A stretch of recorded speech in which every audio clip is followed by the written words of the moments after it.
Diyos ko, naalala ko, ganyan-ganyan si Ayon pag kinakantahan mo. Sige nga. Ano ba yung kanta nyo? Tapos yung tatuwa, parang... Ano ba yung team song nyo? Ano team song nyo? Uy, huwag nyo naman i-pressure. Hindi sanay yan sa kanya. Ano ba yan? Ano team song nyo? Guys, huwag nyo i-pressure. Sample naman. At kinakantahan ako dyan lagi. Sa tingin niya. Sample! Or... Sample naman, tol. Alam nyo ba? Ba't yan? Kanta! Joke. Yung kinakanta mo sa akin, dahil pag pinapakilig mo ako, Ano yun? Siya pagpatek. Ang lamig. Kaya Sige na. Agoy, baby. Sa pagpatak ng mga araw ay ikaw.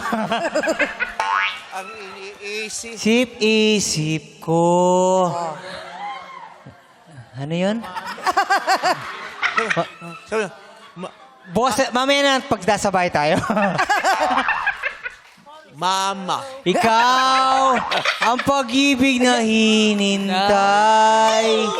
Puso ay narumbay ng kay tagal. Ngunit ngayon, nagdito na ikaw. Ang pag-ibig na hinintay. Puso ay nalumbay ng kay tagal. Ngunit ngayon, nandito ka.